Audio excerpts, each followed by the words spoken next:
Assalomu alaykum barchaga. Bugun keyingi hafta uchun bir nechta paralarda keyingi haftada nimalar bo'lishi haqida bir ko'rib chiqamiz. Ya'ni analiz qilib beraman. Birinchi how yesterday tiladan boshlab olsak, bu yerda o'tgan hafta juma kunida qisqa muddatli signal berilgan edi. Bir kun ichida ishlab berishi qisqa muddatli degani bir kun yo 2 kun ichida savdo qilib olish deyiladi. Day trading deyiladi asosiysi. Bunga qarab olsak, narx berilgan zonadan qaytib bergan va ma'lum bir nisbatda ishlab bergan. Hozir bu joydan biz ubitga qilsak ham bo'ladi yoki shunday turgan holda savdoni davom ettirsak bo'ladi. Demak, bu nimaga bu zonadan qaytdi? Mana bu zonada kuchli zona mavjud. Narx ko'p shu zonalardan qaytib bergan. Keyinchalik ikkinchi tasdiq bu FVG ham mavjud bu yerda. Shu tasdiqlarni inobatga olgan holda biz selga kirdik. Kattaroq time frame ga kirsak, 4 soatliga asosiy trendni ko'rib olsak bo'ladi. Asosiy trend bu yerda.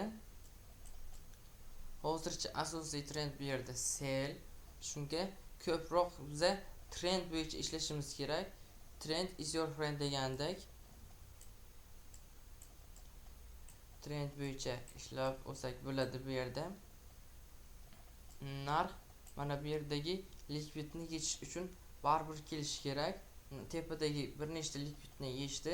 Pastda yana ko'proq likvidlar qolgani uchun bozor har doim ko'proq likvidlar tomonga yuradi. Shuning uchun pastga harakatni kutishimiz mumkin. Asosiy bu yoqda bozorning asosiy nimasi sell trend. Keyinchalik o'rta struktura buzildi. Keyinchalik bu yerda o'rta strukturaning buzilishi, shuning uchun bu yerda o'zicha o'rta strukturada sell nima? Sell trend sell o'rta strukturada. Shuning uchun ko'proq sell kutamiz. Keyingisi butun keyingi hafta uchun nima bo'lishi degan savol kelsa agar, keyingi haftaga dalishi meni fikrim bo'yicha narx mana bu yerdagi bosh nuqtani buzib o'tish kerak. Anchagacha sell kutishimiz mumkin how yesterdaydan keyingi haftaga. Keyingi paramiz GBP/USD, funt sterling. Bunga qarasak, bunga asosiy trend hozircha asosiy trend langovi trend. Narx mana bu zonalarda kuchli energiya mavjud bo'lgan iceberglar shu narx kelib shu zonadan reaksiya olib narx yaxshigina ishlab bergan. Keyinchalik mana bu zonada FVG mavjud. Ko'pincha FVG dan uncha kirish ma'qul emas. FVG da TP'larni o'rnatish uchun ishlatsak, TP take profit nuqta deb olgan ma'qulroq. Lekin ba'zi nuqtalar bor ishlatishimiz mumkin. Hozircha bu zona unchalik tortmaydi kirish zonasiga.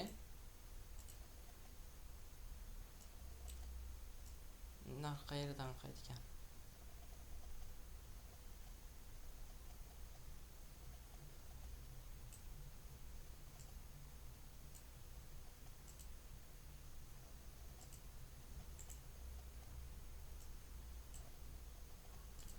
Kattaroq time frame ga olsak,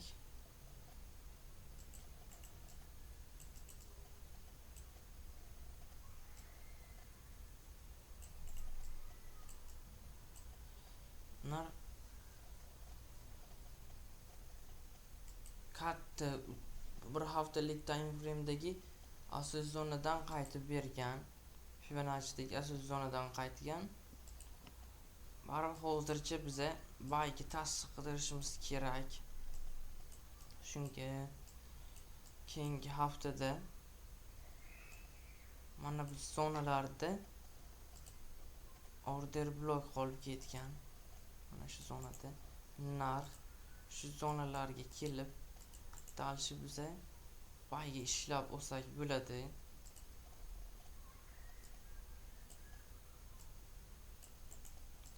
Mana shu shaklda biza keyingi hafta uchun bayga ishlab olsak bo'ladi. Keyingisi Euro USD.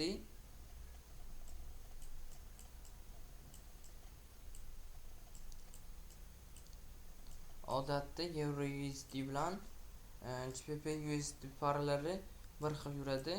Ba'zi bir joylarda boshqacha harakatlar, newslar orqali bir-birining harakati o'zgarmagan bo'lsa, ular har doim bir xil tarzda yuradi. Bu yerda hozircha struktura trend, langovi trend, narx mana bu yerda GBP USD ko'rganimizdek, bu yerda iceberg energiya qoldirib ketgan. Narx shu zonadan reaksiya olgan. Hozircha reaksiya oldi. Hozir shu zonaning ichida yuribdi. Keyingi haftada bundan shu zonaning o'zidan buy kutishimiz mumkin.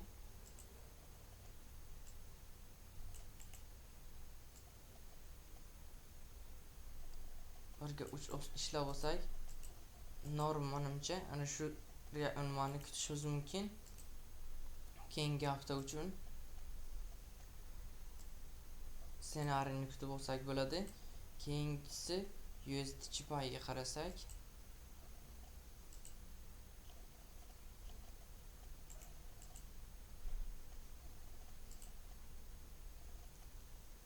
kunlik time frame ga o'tsak, bunda hozir trend buy trend, lekin impulsiv harakat bilan ana bu yerda birgala nimalar qolib ketgan, likvidlar, narx likvidni bir nimada yechib oldi. Hozircha pastda yana likvidlar bor. Pastni ham olib, keyin dalsh uchishi mumkin. Endi bu yerda energiya qoldirib ketgan, shuni breaker qilib ishlatsak bo'ladi. Narx shu zonaga kelganda selga ishlab olsak bo'ladi. 4 soatlik o'tsak,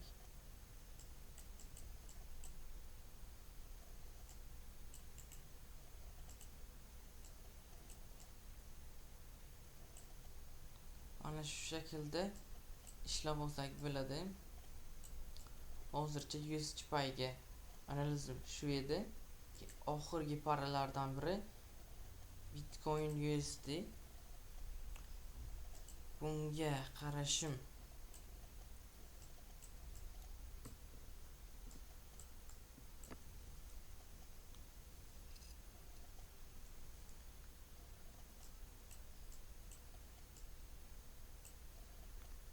mana bu yerda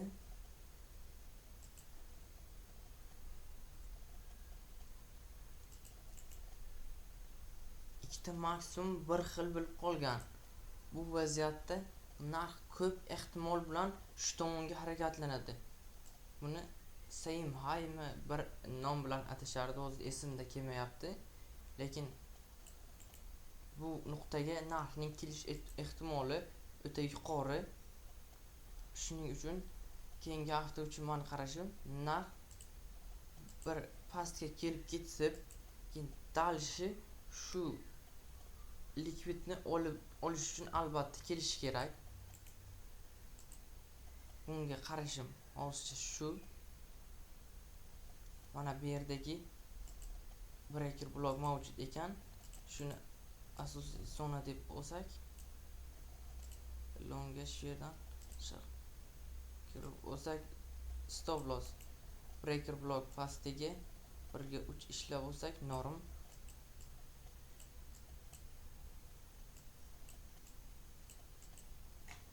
Mana shu hozircha keyingi hafta uchun qarashlarim, analizlarim shulardan iborat edi. Barchaga rahmat, sog' omon bo'lasizlar.